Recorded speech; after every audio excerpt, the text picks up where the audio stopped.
मुकेश साहनी जी, शहनवाज आलम साहब, कारी शोएब साहब, अविनाश मंडल जी, अरुण यादव जी, राम नारायण विश्वास जी, लवली नवाब जी, हरी नारायण जी, कमाले हक जी, राशिद मुश्ताक रूमी जी, अंजर आलम जी, श्री पोलो झा जी, मोहम्मद नसीम जी, राजेश बहरदार जी, अब्दुल मनान जी, अलीमुद्दीन साहब जी और वीआईपी पार्टी के महागठबंधन के सिकता के प्रत्याशी हरि नारायण परवानी जी, जोगी हाट से आए हुए सभी हमारे बुजुर्ग, अभिभावक, नौजवान, युवा साथी, सभी लोगों को तेजस्वी का आदाब, प्रणाम और सलाम है। आप सबका हम स्वागत करते हैं, आप लोगों का इस चुनावी जनसभा में अभिनंदन करते हैं। लालू जी ने, राहुल गांधी जी ने, मुकेश साहनी जी ने, हम सब लोगों ने जोगी हाट से भाई शहनवाज आलम जी को प्रत्याशी बनाया है और मुझे पूरा विश्वास है कि आप लोगों का एक एक वोट जो है लालटेन छाप पर आप लोग बटन दबा करके इनको भारी मतों से विजयी जो है बनाने का काम करेंगे। चुनाव का बिगुल फुका गया है, पूरा बिहार हम लोग घूम रहे हैं और इस बार बिहार का मिजाज है कि एनडीए को भगाना है, नया सरकार बनाना है, नया बिहार बनाना है। हम लोग यहाँ केवल सरकार बनाने के लिए ही नहीं बल्कि सीमांचल और बिहार बनाने के लिए आए हैं। सरकार बनेगी तो जो सीमांचल का इलाका, जो गरीब इलाका है, सीमांचल के इलाके में हम लोगों ने पहले भी कहा कि सीमांचल डेवलपमेंट अथॉरिटी का गठन किया जाएगा और यहाँ जो भी विकास के कार्य होंगे उसको जो है हम लोग पूरा करेंगे इस कमीशन के द्वारा, अथॉरिटी के द्वारा। आप सब लोगों का प्यार साथ हमेशा से लालू जी को, राष्ट्रीय जनता दल को मिलता रहा। आज हम स्वर्गीय तस्लीमुद्दीन साहब को याद करते हैं। लगातार लालू जी के साथ तस्लीमुद्दीन साहब जी ने कंधे से कंधे मिलाकर के आप लोगों की आवाज को बुलंद करने का काम किया, आप लोगों की आवाज को उठाने का काम किया और सीमांचल के गांधी कहलाए जाने लगे। आज आप लोगों के बीच हम सब लोग कहना चाहते हैं, ये चुनाव मामूली चुनाव नहीं है, आप लोगों का आशीर्वाद की जरूरत है। जोगी हाट में बंटना नहीं है, एक होना है। और हम लोग लगातार राष्ट्रीय जनता दल भाजपा से लड़ते आए हैं। लालू जी ने कभी भी घुटने नहीं टेके, भाजपा के साथ समझौता नहीं किया और कोई ना कोई नेता जो है भाजपा के साथ हाथ मिला, उनके साथ गया।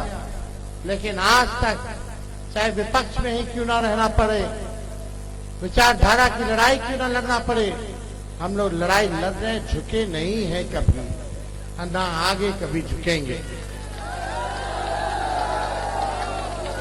लेकिन ये ताकत लड़ाई लड़ने की ये आप आवाम देते हो हम लोगों को, आप मालिक हैं। अगर ये ताकत नहीं दीजिएगा तो कितने लोगों से लड़ना पड़ रहा है, भाजपा के लोगों से लड़ना पड़ रहा है, प्रधानमंत्री से लड़ना पड़ रहा, मुख्यमंत्री से लड़ना पड़ रहा, केंद्र की सरकारों से लड़ना पड़ रहा, राज्य की सरकारों से लड़ना पड़ रहा, ईडी, सीबीआई, इनकम टैक्स से लड़ना पड़ रहा है, इलेक्शन कमीशन से लड़ना पड़ रहा है, गोदी मीडिया से लड़ना पड़ रहा है, पूंजीपतियों से लड़ना पड़ रहा, बेईमान अधिकारियों से लड़ना पड़ रहा है।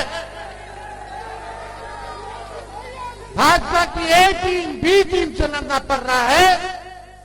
अगर इस वक्त आप लोग ताकत नहीं दीजिएगा, शक्ति नहीं दीजिएगा तो ये सरकार कैसे बदला जाएगा? ये हुकूमत को बदलना है, ये हुकूमत आपके अधिकारों को छीनना चाहती है। वक्फ बोर्ड के बिल जब ये लाया गया, हम लोग सड़कों पर प्रदर्शन किए, हम लोगों ने सदनों में प्रदर्शन किया। सुप्रीम कोर्ट तक राष्ट्रीय जनता दल अभी भी लड़ाई लड़ने का काम कर रहा है। और आप लोगों को बता देना चाहते हैं कि सरकार बनेगी तो वक्फ बोर्ड का कानून का जो बिल है उसको पूरे दान में तेजस्वी फेंकने का काम करेगा।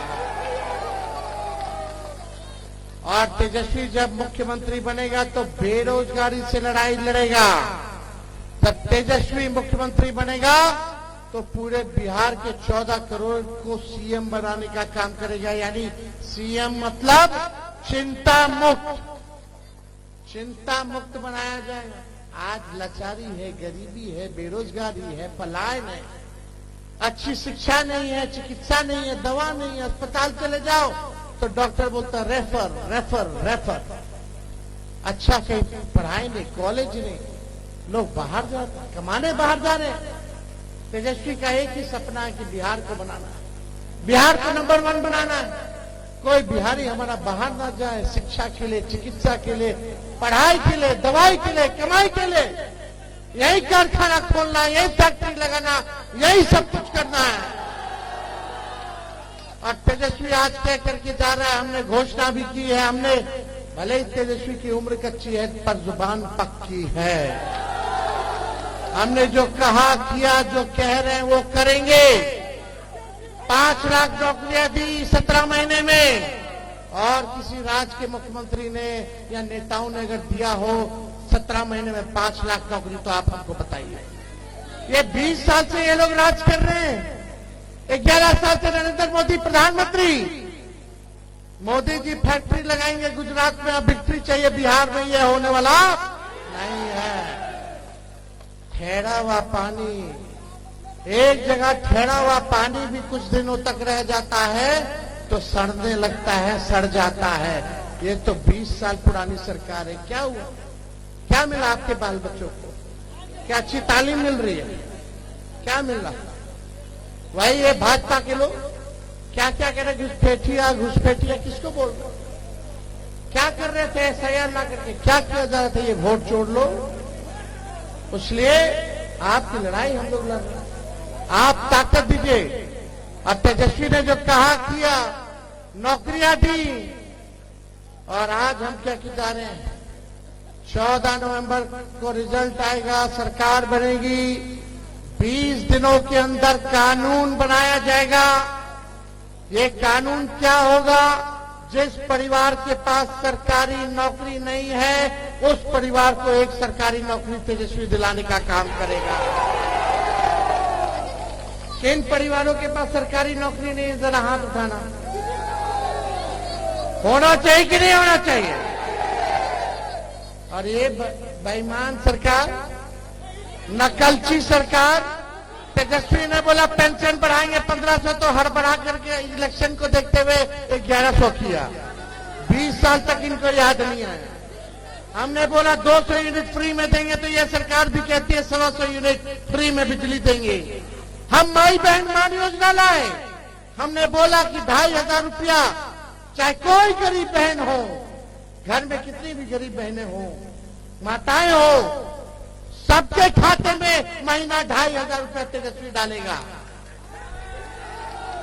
साल का 30,000 दिया जाएगा और 5 साल का 1.5 लाख रुपया माताएं बहनों को, गरीब माता बहनों को दिया जाएगा। गरीबी है, महंगाई है, इससे लड़ने के लिए। ये उधार नहीं होगा। जब हमने माई बहन की बात की, योजना की बात की, तो ये सरकार एक और रिश्वत देने वाला उधार लेकर के आया कि 10-10 हजार रुपया महिलाओं को उधार देकर के रिश्वत दिया जाए। वो उधार है, लेकिन तेजस्वी देगा वो आर्थिक न्याय है, महंगाई से लड़ने के लिए देगा, वापस नहीं लेगा। ये लोग वापस लेने का काम करेंगे। इसलिए ये योजना हम लोग लाएंगे, सारा काम किया जाएगा। बस आप लोगों का आशीर्वाद होना चाहिए। मिलेगा ना आप लोगों का आशीर्वाद? भाईचारा को बचाना है, लोकतंत्र को बचाना है, संविधान को बचाना है। तेजस्वी आपका भाई, आपका बेटा खड़ा है, लेकिन भाई शहनवाज को जिताना है। लोकसभा का चुनाव ये जीत गए थे, लेकिन अपनों ने ही इनका जो है नुकसान किया। वो पूरे कौम का भला, पूरे बिहार का भला जरा सोचो, किसमें है ये सोचना बड़ी बात है। अरे देश बचाना है इन लोगों से, बिहार को बचाना। ये सांप्रदायिक शक्तियां नीतीश जी को तो हाईजैक कर ली। नीतीश जी की ये स्थिति कर दी कि पैर छूना पड़ रहा है नरेंद्र मोदी जी की। अमित शाह ने क्लियर कर दिया है कि चुनाव के बाद विधायक लोग तय करेंगे कि कौन मुख्यमंत्री होगा। यानी अभी भी एनडीए का मुख्यमंत्री का चेहरा उन्होंने नीतीश कुमार जी को घोषित नहीं किया है। समझ जाइए, भाजपा आएगी तो क्या माहौल बनाने का काम करेगी। लेकिन तेजस्वी तो लड़ता रहेगा अंतिम सांस तक, आपकी हिफाजत करेगा, आपके साथ खड़ा रहेगा। लेकिन ये एक अच्छा मौका है इनको सबक सिखाने का। ये मौका आपस में बट करके आप लोग चूकिएगा मत। 5-4 सीटें और लोकसभा में हम लोगों को आ गई होती तो शायद नरेंद्र मोदी जी की खटिया खड़ी हो गई होती। वो तो चाचा जी धोखा दे दिए सही टाइम